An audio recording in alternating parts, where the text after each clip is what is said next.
Hello दोस्तों, पवन teaching centre में आपका स्वागत है। पेन पेपर हाथ में है, 10वां की ज्योग्राफी की बुक साथ में है, तो बने रहे पवन टीचिंग सेंटर के साथ, पढ़ते रहें, यूँ आगे बढ़ते रहें। हम लोग आज बुक कराने जा रहे हैं सूती वस्त्र उद्योग आज भारत का सबसे बड़ा विशाल उद्योग है। तो पार्ट 2 हम लोग वीडियो चला। अगर आप इस वीडियो को देख रहे थे पहले जाकर इसके पार्ट 1 देख लीजिए, जिससे आपको समझने में आसानी हो। चैप्टर 3 का और पार्ट 2 चल रहा है। करा सूती वस्त्र उद्योग आज भारत का सबसे विशाल उद्योग है। यह कृषि के बाद रोजगार प्रदान करने वाला दूसरा सबसे बड़ा क्षेत्र है।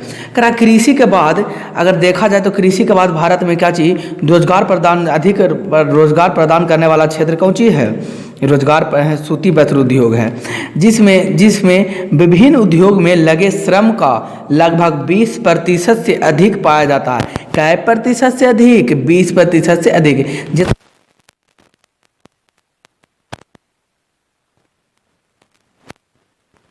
सूती वस्त्र उद्योग में ही लगा हुआ है, यानी कि सबसे पहले ज़्यादा भारत में उद्योग जो रोजगार में प्राप्त होता है किससे? कृषि से प्राप्त होता है। और दूसरा नंबर पर कौन आता है? दूसरा नंबर पर आता है सूती वस्त्र उद्योग। कौन वस्त्र उद्योग? सूती वस्त्र उद्योग। करा जिनमें विभिन्न उद्योगों में लगे श्रम का 20% से अधिक पाया जाता है। वर्तमान में औद्योगिक उत्पादन में इसका स्थान 14% है। अगर वर्तमान में देखा जाए, औद्योगिक के हिसाब से देखा जाए तो भारत में औद्योगिक के हिसाब से देखा जाए कि श्रम कितने काम करते हैं, तो 14% श्रम कार्य करते हैं। बहुत सर 14% श्रम कार्य करते हैं, मतलब तो समझ में नहीं आया हमके पूरा। तो अगर पूरे भारत में जो कंपनी में लोग 100 आदमी खट रहे हैं तो उसमें 14 लोग हैं जो किस में खट रहे हैं? सूती वस्त्र कंपनी में खट रहे हैं। और सकल घरेलू उत्पादन में इसका योगदान 4% है। कै प्रतिशत है? 4%। सकल घरेलू उत्पादन को जो था, जिसको कहते हैं ग्रॉस डिपॉजिट कहते हैं, जिसको सकल घरेलू उत्पादन कहते हैं, इसमें क्या परसेंट? 4%। यानी कि सरकार इससे कितना प्राप्त करता है? तो बोल क्या चीज़ प्राप्त करता है? तो इस सरकार इससे जो टैक्स है, जो पैसा वसूल करता है, जो कितना पैसा वसूल करता है? 4% वसूल करता है। एवं विदेशी आय में 17%। अब विदेशी से आय में क्या परसेंट है? 17%। बोल सर विदेशी आय में 17% क्या है? जो हमको क्या चीज़ करने का प्रयास कीजिए, समझाने का प्रयास कीजिए। तो विदेशी आय में जो देखिए, मान लीजिए क्या है, ये इंडिया है, मान लीजिए क्या ये इंडिया है, इस तरीक़ा से। यहाँ पर क्या? बांग्लादेश है। अब बांग्लादेश है, इंडिया से जो सूती वस्त्र उद्योग बन के जाता है कौन देश में? बांग्लादेश में। तो ये जाता है तो जाने में जो टैक्स इसको मिलता है, जो बेच के आता है, जो पैसा प्राप्त करके कहाँ लाता है? भारत में लाता है। इंडिया में बांग्लादेश में बेच के जो सूती कपड़ा बेच के पैसा जो भारत में आता है, ये कौन सी कहलाएगा? विदेशी पैसा कहलाएगा। इसी को कहेंगे विदेशी आय कहेंगे।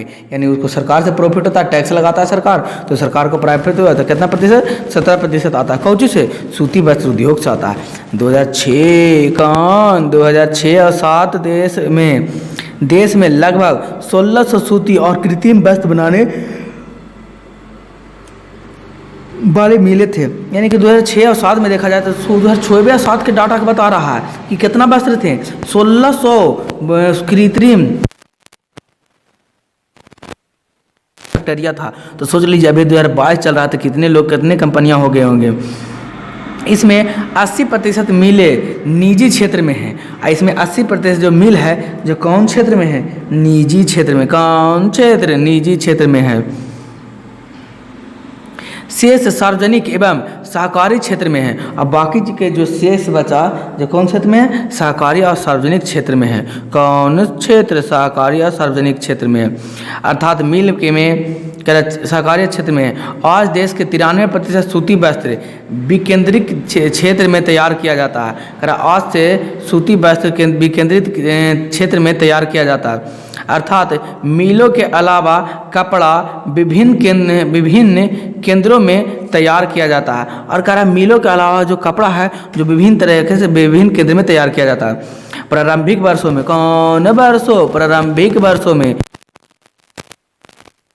मिले महाराष्ट्र और गुजरात में स्थापित किए गए हैं। अगर अभी से हिसाब से देखा जाए तो सूती वस्त्र उद्योग जो है, अधिकांश जो कपड़ा स्थापित किया गया है मिले गुजरात में स्थापित किया गया है। कपास कौन पास कपास, कौन जार बाजरा, कौन वाहन परिवहन, और आर्द्र कौन वायु जलवायु, कौन धत्ता उपलब्धता ने इस राज्यों में सूती मिलों की स्थापित करने के विशेष योगदान दिया है। करा महाराष्ट्र और गुजरात में अधिकांश सूती वस्त्र उद्योग इसलिए हुआ क्योंकि यहाँ कपास की खेती होती है, बाजरा की खेती होती है, परिवहन की सुविधा है और आर्द्र जलवायु है, जिसके कारण यहाँ पर सारी चीज़ मुहैया है। सारा चीज़ मुहैया, जो चीज़ एक सूती वस्त्र के लिए चाहिए, कच्चा माल की आवश्यकता तो क्षेत्र में होगा, पानी की आवश्यकता तो अधिकांश पानी जलवायु, आर्द्र जलवायु की आवश्यकता तो यहाँ आर्द्र जलवायु भी है। तो कह सकता है यही कारण है कि यहाँ सूती के वस्त्र का उद्योग खुलने का बड़ा कारण है। परंतु आज देश की अधिकांश मिलें महाराष्ट्र, गुजरात, पश्चिम बंगाल, कौन बंगाल, पश्चिम बंगाल, उत्तर प्रदेश, कौन प्रदेश, उत्तर प्रदेश तथा तमिलनाडु में केंद्रित है। करा आज देखा जाए आज के देश में अधिकांश महाराष्ट्र और गुजरात, पश्चिम बंगाल, उत्तर प्रदेश में, तमिलनाडु में केंद्रित है। क्या चीज़? सूती वस्त्र उद्योग का मिले केंद्रित है, क्योंकि यहाँ पर कच्चे माल की आवश्यकता है, आर्द्र जलवायु भी है, परिवहन और कपास की खेती भी अच्छी तरीके से होता है, परिवहन का सुविधा भी बहुत अच्छी तरीके से। तो यही कारण है कि यहाँ पर क्या किया गया है, खेत योगदान दिया गया। क्या चीज़ का योगदान दिया गया? कहने का मतलब विशेष स्थापना मिला है जिसके कारण यहाँ पर विकेंद्रित रूप में बना है, या कह सकते हैं हम लोग विकेंद्रित रूप में ना कह क्या सकते हैं, यहाँ पर केंद्र बना हुआ, हब बना हुआ। क्या चीज़ का? मिल का। महाराष्ट्र में मुंबई, सोलापुर, पुणे, वर्धा, नागपुर, करा महाराष्ट्र में पुणे, वर्धा, नागपुर, औरंगाबाद और जलगांव सूती वस्त्र उद्योग के केंद्र हैं। करा आज देखा जाए तो कहाँ कहाँ? महाराष्ट्र में मुंबई, सोलापुर, पुणे, वर्धा, नागपुर, औरंगाबाद, जलगांव सूती वस्त्र का केंद्र क्या बना हुआ है? सारे शहर सूती वस्त्र का केंद्र बना हुआ, विकेंद्र बना हुआ कह सकते हैं। करा गुजरात में अहमदाबाद, कौन बाद, अहमदाबाद, कौन रात में? गुजरात में, कौन दर्रा, बदोदरा, कौन रत, सूरत, कौन कोट, राजकोट, कौन बंदर, पोरबंदर, कौन मुख, प्रमुख सूती वस्त्र उद्योग के केंद्र है। करा गुजरात के में अहमदाबाद, बड़ोदरा और सूरत, राजकोट, ऐसे जो पोरबंदर हैं ये प्रमुख सूती वस्त्र उद्योग का क्या बन गया? आज के वर्तमान समय में केंद्र बन गया। केंद्र मतलब सेंट्रल, यहीं से सारा जा रहा है सूती वस्त्र, जितना भी सूती वस्त्र का उत्पादन हो रहा है यहीं से मुहैया कराया जा रहा है। किसको मुहैया कराया जा रहा है? तो लोगों को आपूर्ति कराया जा रहा है। क्या रहा है? कौन वाली डिबिया, ग्रीन वाली डिबिया, क्या आप जानते हैं? Do you know? बोलिए yes sir, I am no. Mumbai क्यों सूती कपड़े की महानगरी कॉटन पोलिस कहा जाता है। मुंबई को सूती कपड़े की महानगरी कॉटन पोलिस कहा जाता है क्योंकि सिर्फ मुंबई महानगरी क्षेत्र में भारत का लगभग 1/4 सूती वस्त्र तैयार किया जाता है। क्योंकि भारत के लगभग जो है सूती वस्त्र है जो कितना 1/4 कहाँ पूरे भारत में जितना भी होता है वहाँ मुंबई में महानगरी इसलिए कहा जाता है कि पूरे भारत में जितना उत्पादन होता है उसका 1/4 यानी कि एक भाग कहाँ होता है? मुंबई में होता है। क्या चीज़? सूती का कपड़े का उद्योग होता है यानी कि निर्माण होता है, वस्त्र बनता है। करा पश्चिम बंगाल, कौन बंगाल? पश्चिम बंगाल में हावड़ा, मुर्शिदाबाद, हुगली और श्रीरामपुर प्रमुख केंद्र है। ये सारे स्थान कौन सा केंद्र है? प्रमुख केंद्र है। उत्तर प्रदेश में कानपुर, कौन प्रदेश? उत्तर प्रदेश। उत्तर प्रदेश में कानपुर, कानपुर, कौन दाबाद? मुरादाबाद, कौन दाबाद? तो मुरादाबाद। आगरा, कौन गर्रा? आगरा और कौन नगर? मोदी नगर प्रमुख केंद्र है। करा पश्चिम बंगाल हावड़ा, हुगली हो गया, श्री रामपुर हो गया, ये सारे केंद्र है। उत्तर प्रदेश में कानपुर, मुरादाबाद और आगरा और कौन गर्रा? आगरा, मोदी नगर प्रमुख केंद्र है किसका? सूती वस्त्र उद्योग का। करा ग्वालियर, उज्जैन, इंदौर और देवास मध्य प्रदेश के प्रमुख सूती वस्त्र उद्योग केंद्र है। करा देवास मध्य प्रदेश के प्रमुख वस्त्र सूती उद्योग है। कोयम्बटूर, कौन बट्टूर? कोयम्बटूर, कौन नई? चेन्नई और मदुरई तमिलनाडु के महत्वपूर्ण केंद्र है। कौन नाडु? तमिलनाडु के। तमिलनाडु के कौन केंद्र है? प्रमुख केंद्र है, महत्वपूर्ण भूमिका निभाई है। कह रहा है प्रमुख कहते विस्तृत बाजार, कौन बाजार, विस्तृत बाजार, कौन वाहन, परिवहन, विस्तृत बाजार, परिवहन, बैंक तथा विद्युत सुविधा ने देश में सूती वस्त्र उद्योग को विकेंद्रित की महत्वपूर्ण भूमिका निभाई है। कह रहा कि विस्तृतकरण, बाजार का विस्तृतकरण, बाजार बढ़ते चला गया, परिवहन की सुविधा बहुत अच्छी से उपलब्धता हो गया और बैंकों की भी सुविधा अधिक उपलब्धता हो गया, विद्युत का भी उपलब्धता आसानी से हो गया, जिसके कारण जो वस्त्र उद्योग है उसमें विकेंद्रित करके महत्वपूर्ण भूमिका निभाई है। संपूर्ण भारत में सूती वस्त्र के बजाय कच्चे एवं कच्चे माल, कौन वस्त्र, सूती वस्त्र के बजाय बजाय एवं कच्चे माल का वजन हाथ उद्योग न होने के कारण भी इस उद्योग का राष्ट्रवादी विकेंद्रीय हुआ है। कौन वादी विकेंद्रीय हुआ? राष्ट्रवादी। कह रहा है संपूर्ण भारत में सूती वस्त्र का बाजार कच्चे माल के बजाय हाथ हुआ। कच्चा माल भारत में बहुत कम मिल रहा है लेकिन उत्पादन तो अधिक किया जा रहा है। अगर कच्चा माल की वृद्धि और हो जाए तो सूती वस्त्र उद्योग में भारत और आगे चलकर सामने आएगा और बड़ा बनकर उद्योग में राष्ट्रीयव्यापी या विकेंद्रीय के रूप में बड़ा सामने आएगा। बोल जैसे सर हम कि जैसे आपको दिखाई दे रहा होगा तो देख सकते हैं, चित्र में दिखाई दे रहा होगा मैपिंग के द्वारा। मैप में हम जानते हैं कि ऊपर को उत्तर का तो नीचे को दक्षिण, इधर का रहता पश्चिम, इधर का रहता पूर्व। अब मैप देखने का सही तरीका होता है इस तरीका से, आप देख सकते हैं। बोल किस तरीका सर? यहाँ पर लिखा हुआ है, देख सकते हैं डिबिया में लिखा हुआ क्या? सूती वस्त्र। जहाँ जहाँ काला काला बिंदु है वहाँ पर सभी जगह पर कोची है सूती वस्त्र है। जैसे कोची मुरादाबाद में सूती वस्त्र है, आगरा में सूती वस्त्र है, कानपुर में है, उज्जैन, देवास, इंदौर, बड़ोदरा, अहमदाबाद, पोरबंदर, सूरत, जलगांव, औरंगाबाद, वर्धना, मुंबई, पुणे। और इधर क्या बच गया? इधर बच गया कोयम्बटूर, कौन बटूर, कोयम्बटूर और मदुरई। इधर देखा जाए तो है इधर बस दो ही जगह है, मुर्शिदाबाद और हावड़ा और हुगली। इस सभी जगह क्या चीज़ है? सूती वस्त्र उद्योग है। अब ये जहाँ पर लाल के चतुर्भुज बना हुआ वो कौन है? ऊनी वस्त्र उद्योग है। तो देखते हैं कहाँ कहाँ ऊनी वस्त्र उद्योग होता है। तो ऊनी वस्त्र उद्योग यहाँ पर भी है, जिसका नाम है श्रीनगर, अमृतसर, लुधियाना, पानीपत, गुड़गांव, शाहजहाँपुर, ग्वालियर, जयपुर, बीकानेर, कानपुर, वाराणसी, अहमदाबाद, जामनगर, मुंबई और यहाँ पर एगो बंगलौर। यहाँ पर कौन सी है? ऊनी वस्त्र उद्योग है। कौन वस्त्र उद्योग? ऊनी वस्त्र उद्योग है। ये देख सकते हैं जो स्टार जैसा फूल जैसा दिखाई दे रहा है वहाँ रेशम वस्त्र उद्योग है। तो यहाँ कौन सी है? मैसूर में देखिए रेशम वस्त्र उद्योग है, कोलार में और बेंगलोर में भी रेशम वस्त्र उद्योग है। अगर इधर देखा जाए, इधर का बात किया जाए तो यहाँ पर आप देख सकते हैं बांकुरा में कुछ है, बांकुरा में है और मुर्शिदाबाद में भी रेशम उद्योग है। इधर देखा जाए तो इधर कहीं नहीं रेशम उद्योग है, इधर भी बस अंतगनगान में और बारामुल्ला में क्या चीज़ है? सूती वस्त्र उद्योग, रेशम वस्त्र उद्योग होता है और नहीं। तो इस तरीक़ा से मैप के द्वारा हम पढ़ सकते हैं, कर सकते हैं, हम समझ सकते हैं कि सूती वस्त्र उद्योग क्या हुआ।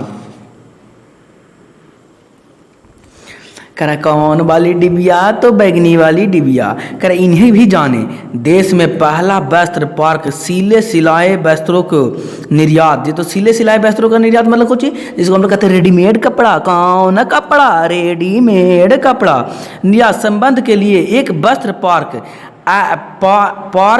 खोला गया। कौन पार्क? वस्त्र पारेल पार्क खोजा गया की स्थापना तमिलनाडु में तिरुपुरु में एट्टीबरम पल्लायन गांव में किया गया। कहा कि सबसे पहला वस्त्र पार्क कहाँ खोला गया? तो वस्त्र पार्क सबसे पहले खोला गया तमिलनाडु में। कौन सा स्थान में? त्रिपुरम में। त्रिपुरम में कौन सा स्थान में? एट्टीबरम पल्लायनम गांव में खोला गया। कौन सा?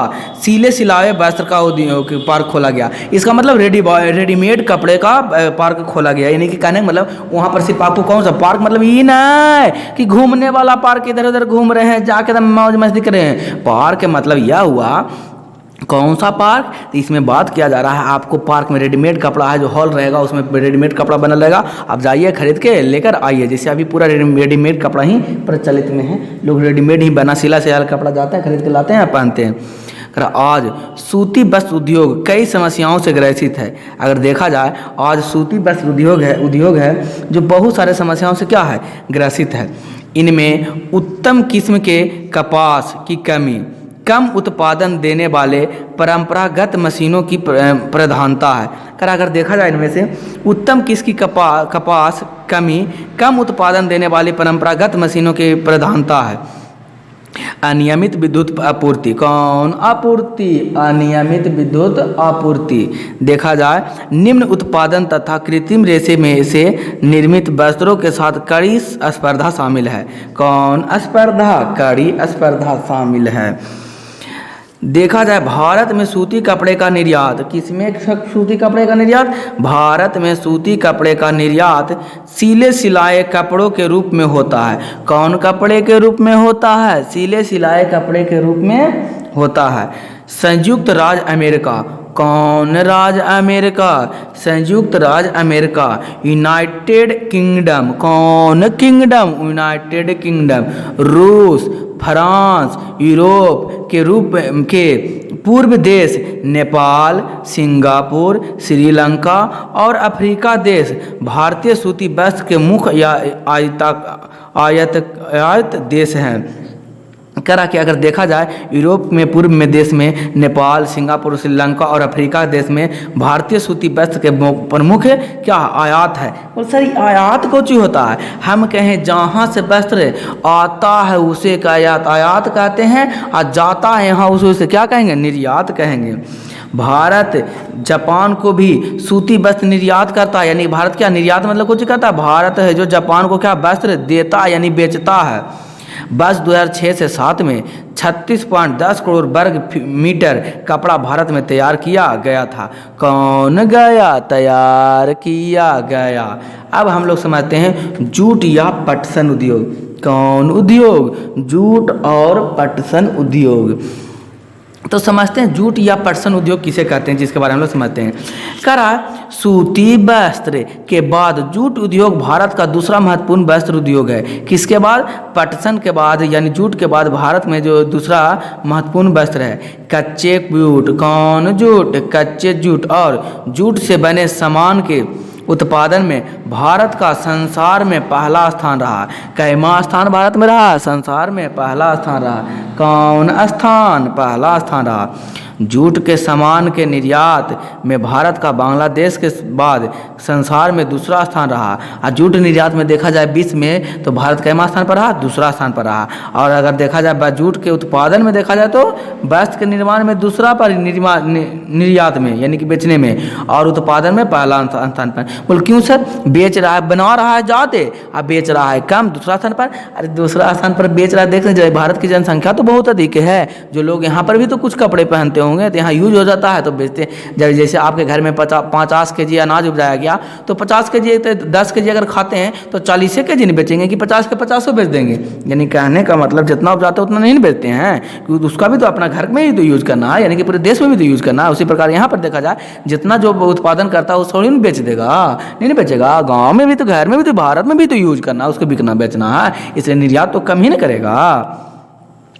भारत में जूट के 77 कारखाने। कितने कारखाने? 77 कारखाने। 2006 से 7 में इनमें 59 मिलें पश्चिम बंगाल में थी। सोच ली 77 कारखाना में टोटल 59 लगभग 69 यानी 69 कारखाने जो थे कौन सा बंगाल में थे? पश्चिम बंगाल में। यानी कि 6-7 को बाकी पूरे भारत में था। यानी कह सकते पश्चिम बंगाल में क्या हो रहा था, इसमें जूट के अत्यधिक मांग थी और जूट उत्पादन की क्षमता अत्यधिक कहाँ था? पश्चिम बंगाल में था। इसलिए तो यहाँ पर क्या थे? मिले खुले हुए थे। पश्चिम बंगाल में 80% से अधिक जूट के सामानों का उत्पादन होता है। अगर आप पश्चिम बंगाल में भारत में जितने भी यूज सामान जूट के बनते हैं उससे 80% से भी अधिक जूट का सामान कहाँ मिलता है? पश्चिम बंगाल में बनता है। आंध्र प्रदेश में 10% जूट। कौन प्रदेश? आंध्र प्रदेश में कै प्रतिशत? 10% जूट का सामान तैयार होता है। शेष जूट का सामान बिहार, उत्तर प्रदेश, उड़ीसा, असम और त्रिपुरा में तैयार किया जाता है। कौनता है? जाता है। आंध्र प्रदेश में 10% जूट का सामान तैयार किया जाता है और शेष जूट जो रहता है जो कहाँ? बिहार में, उत्तर प्रदेश में, उड़ीसा में, असम में, त्रिपुरा में तैयार किया जाता है। कौन? बंगाल, पश्चिम बंगाल में अधिकांश मिलें हुगली नदी के किनारे।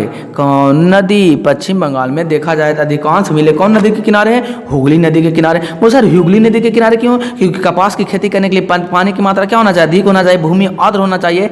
तो और हुगली नदी के किनारे जो बसे हुए हैं, जो खेती कृषि करते हैं, वहाँ पर पानी की सुविधा अत्यधिक है और अत्यधिक पानी की सुविधा होने के कारण यहाँ पर खेती, कपास की खेती अत्यधिक होता है, जिसके कारण कच्चा माल का उपलब्धता बढ़ जाता है, यानी कि कच्चा माल का उपलब्धता अधिक होता है। और कच्चा माल का जब उपलब्धता अधिक होता है तो यहाँ पर मिलें हैं जो अत्यधिक में खोले जाएंगे, या कह सकते हैं यहाँ पर मिलों का मिल में कच्चे माल की आपूर्ति आसानी से हो जाता है, जिसके कारण अधिक 69% का फैक्ट्री सिर्फ कहाँ है? पश्चिम बंगाल में स्थित है। किनारे पर 98 किलोमीटर लंबी तथा 3 किलोमीटर चौड़ी सकरी मेखला में स्थित है। पश्चिम बंगाल में अधिकांश मिल जितना भी है 98 किलोमीटर लंबा, 98, 99, 100, लगभग 100 किलोमीटर सोचिए लंबा फैला हुआ। क्या पे 3 किलोमीटर चौड़ाई में संकरी वेग में पूर्ण रूप से फैला हुआ क्या? कारखाना। किसका कारखाना? जूट का कारखाना। कितने कारखाने जूट के कारखाने पश्चिम बंगाल में? तो 69 कारखाने पश्चिम बंगाल में है। टोटल भारत में कितने कारखाने? तो टोटल भारत में 77 कारखाने। कौन सा ईयर का डाटा है? 2006 से 7 का बीच का डाटा है। कह रहा है, कौन रहा है? कह रहा है। यहाँ मिले में सेकेंडरी होने के निम्न कारण हैं: जूट उत्पादन क्षेत्र के निकटतम, सस्ते जल परिवहन, कच्चे जूट को संसाधित करने के लिए पर्याप्त मात्रा में जल की उपलब्धता इत्यादि। इसके अतिरिक्त सस्ते सामरिक बैंकों और बीमा सुविधाओं तथा निर्यात के लिए बंदरगाह सुविधा में जूट उद्योग को यहाँ सेकेंडरी करने के महत्वपूर्ण भूमिका निभाई है। कहा कि यहाँ आप सवाल उठा मन में सर कि पश्चिम बंगाल में क्यों ज़्यादा हुआ खुला इसका मिल खुला कपास का, जूट का? क्योंकि यहाँ पर सबसे पहले यहाँ पर पानी की सुविधा, हुगली नदी के कारण पानी की सुविधा अत्यधिक मात्रा में हुआ है। दूसरा यहाँ सुविधा कह सकते हैं, दूसरा सुविधा क्या है? यहाँ जल रास्ता परिवहन, यानी कि कुछ हुगली नदी बहुत अच्छी नदी है, चौड़ाई नदी है, जिसके कारण जल में परिवहन होता है, यानी कि बोट के द्वारा, बोट के माध्यम से एक स्थान से दूसरे स्थान वस्तुओं को, सामानों को, मनुष्यों को लिए जाया जाता है। इसलिए क्योंकि तो बोल सर इसमें कौन बड़ी बात है? तो जहाज से नहीं लेके जा सकता, पानी वाला जरूरी, पानी वाला जहाज से ही लेके जाएगा क्या? रोड पर से नहीं जा सकता? हमको रोड पर सबसे सस्ता परिवहन में अगर देखा जाए तो सबसे सस्ता क्या चीज़ परिवहन होता है? जल परिवहन होता है, क्योंकि इसमें ना तो कहीं टोल टैक्स लगता है, नहीं किसी को कहीं मरम्मत कराने की ज़रूरत है, फ्री में सेवा होता है, इस पर ज़्यादा टैक्स नहीं लगता है, जिसके कारण सस्ता है और अधिक से अधिक मात्रा में ले जाया जा सकता है कम समय में। तो यहाँ पर क्या चीज़ है? उपलब्धता, क्या चीज़ की उपलब्धता? सस्ते जल परिवहन को उपलब्धता है। दूसरा कच्चे जूट का संसाधन है। अब पानी भी है, परिवहन भी है, तो आसान से सस्ता में, यानी कि सिंचाई करने का लागत भी कम पड़ेगा, जिसके कारण पूंजी जो कच्चे माल के उत्पादन होंगे तो कम लागत में ही उत्पादन हो जाएंगे। इसके पर्याप्त मात्रा है, जल की उपलब्धता इत्यादि। इसके अतिरिक्त सस्ते श्रमिक, यानी कि मजदूर जो है कम पैसे पर, कम दाम पर यहाँ पर क्या हो जाते हैं? मजदूर मिल जाते हैं, जिसके कारण भी क्या चीज़ होता है? यहाँ पर कह सकते हैं यह भी एक कारण है यहाँ पर मिल ज़्यादा खुलने का। बैंक और बीमा सुविधाओं तथा निर्यात के लिए बंदरगाह सुविधाओं से ने जूट उद्योग को यहाँ सेकेंडरी करने में महत्वपूर्ण भूमिका निभाई। अगर देखा जाए जो बीमा, यहाँ पर बीमा भी बहुत सारा सुविधा है। बीमा की सुविधा, बीमा मतलब LIC की ज़िंदगी के साथ भी और ज़िंदगी के बाद भी बीमा सुविधा है। निर्यात के लिए बंदरगाह है। अब बंदरगाह कहाँ? जहाँ पानी के जहाज जाकर उठता है उसको क्या कहते हैं? बंदरगाह कहते हैं। सुविधा, बंदरगाह की सुविधा, जिससे जूट उद्योग को सेकेंडरी करने का क्या मिला है? निभाई है। कह सकते हैं यही कारण है कि जूट उद्योग क्या आगे बढ़ा है। आज यह उद्योग लगभग 2.60 लाख लोगों को प्रत्यक्ष रूप से रोजगार दे रहा है। अगर देखा जाए तो जूट उद्योग कितने लोगों को रोजगार दे रहा है? तो लगभग 2.5 लाख लोगों को क्या दे रहा है? रोजगार दे रहा है, प्रत्यक्ष रूप से रोजगार मुहैया कराता है। वर्ष 2006 से 7 में कच्चे जूट का उत्पादन 90 लाख गांठे, कई लाख गांठे? 90 लाख गांठे। प्रति गांठ में 180 kg अटता था जूट। तो सोच लीजिए 90 लाख गुने कर दीजिए 180 तो कितना हो जाता? कितना किलो जूट इतना उत्पादन करके बेचा जा रहा है। देखिए इस तरीक़े से देखिए हुगली नदी पर, भारत के यहाँ पर है पश्चिम बंगाल, इसको जूम करके दिखाया गया हुगली नदी के तट पर। देखिए कितना आप इसे स्क्रीनशॉट लेके बना भी सकते हैं चित्र। कितने दोनों साइड में क्या बना हुआ है?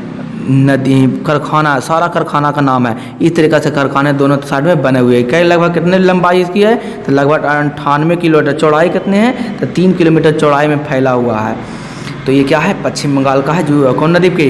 ये कौन नदी है? हुगली नदी है। इसी के तट पर सारे जूट के कंपनी क्या किए गए हैं? खोले गए हैं।